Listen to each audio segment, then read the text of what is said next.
Right. So I think you led into the next question as far as the key decision-making criteria. But if you can just summarize, what were the top three decision-making criteria in selecting a compliance validation vendor? Right. So basically, we decided upon the experience and expertise in Agile, and of course the references. They all had good references, but we were, satisfied with what we heard about USDM and the client portfolio, what they were holding as far as Agile experience concerned.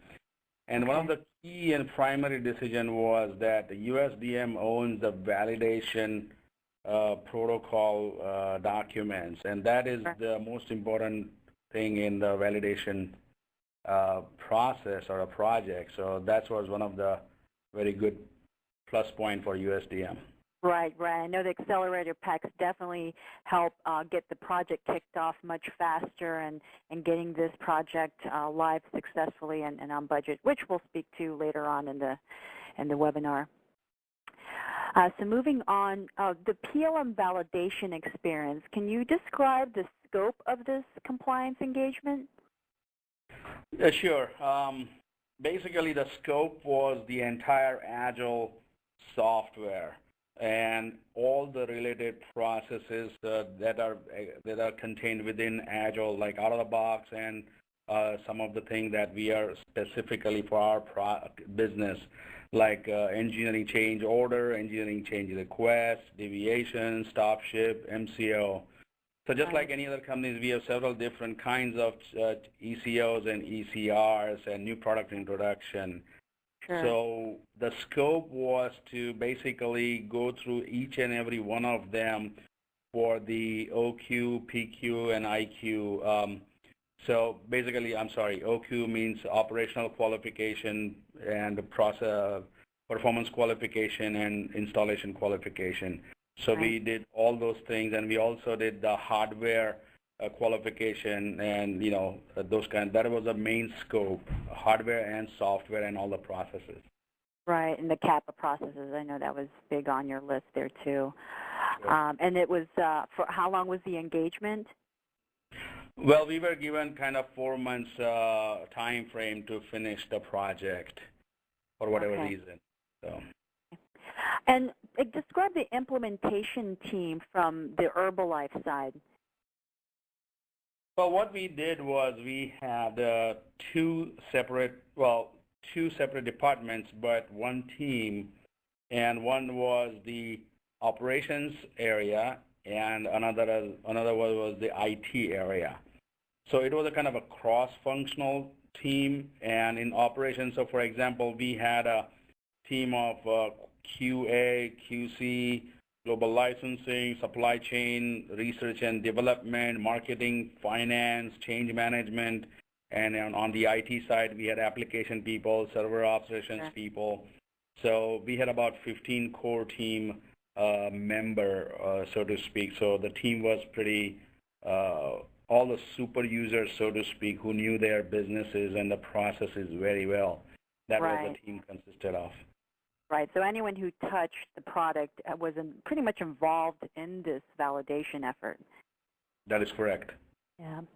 And describe the validation methodology that Herbalife used.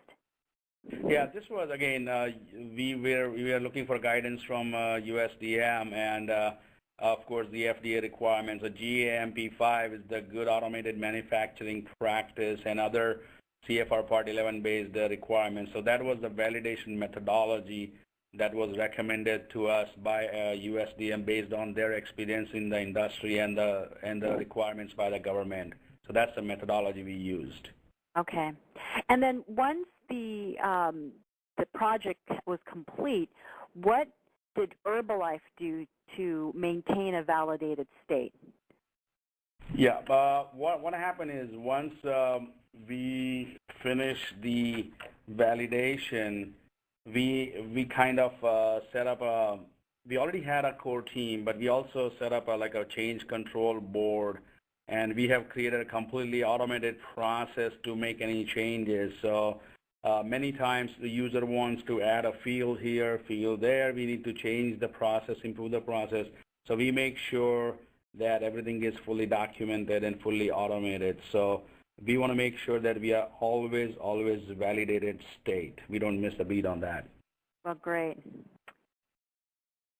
And as far as the lessons learned after this implementation, what were the most valuable aspects and key takeaways that Herbalife gained by using USDM as your compliance partner? Well, one of the good things about that is we were given a kind of a window to finish the project, and by the project sponsors and our senior management. So what helped us a lot is the experience in detailing the project plan. So we made sure that they made sure that every single detail, every single process is identified, discovered, and documented. So we don't have any surprises at the end.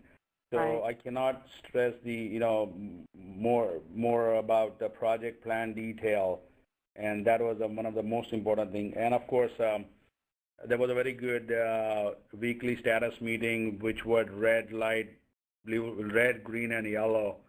So we know if the project is on track, or if it has a risk factor, then they would jointly, your project manager and myself and others, we would know ahead of time that, hey, there is a potential for a risk, so we need to fix it or address it right now. Otherwise, the project might get delayed.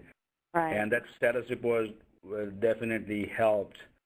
So, and that basically helped us to finish the project on time and on budget. Right. Right. And another also thing is that helped us was the post-validation system management, what to do. Mm-hmm. Because once you did the validation, now what? So right.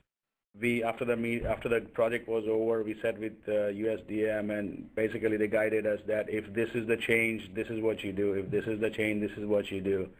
Right. So those are kind of a guiding principle for us going forward. Yeah.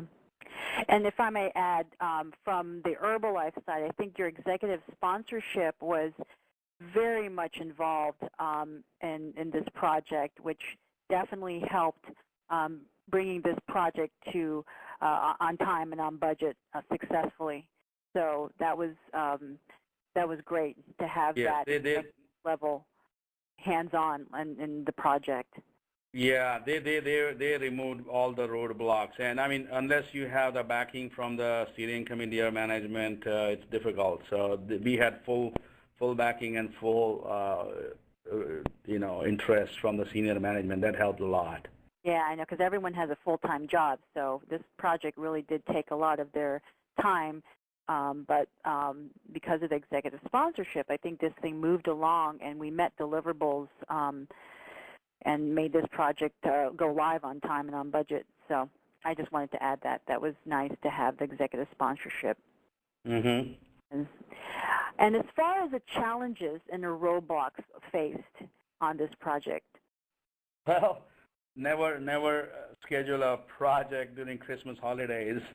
That was one of the challenges that we had. We were switching the year, so we have year-end. I mean, a lot of other stuff that is involved. And another thing that what I would, my lesson learned was that even though you take everybody's vacation, holidays, time, like at the beginning of the project, you need to always make sure that the calendar for the vacation are up to date, the meetings are up to date, company events are up to date, because we have all these consultants flying in from all over the place, and then, the key people are, if they are not available, then that could be an issue.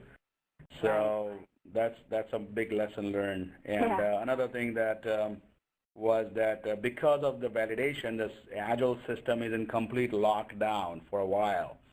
Mm-hmm. So if you have some critical changes that you want to make, then you're better off doing it before this validation project starts.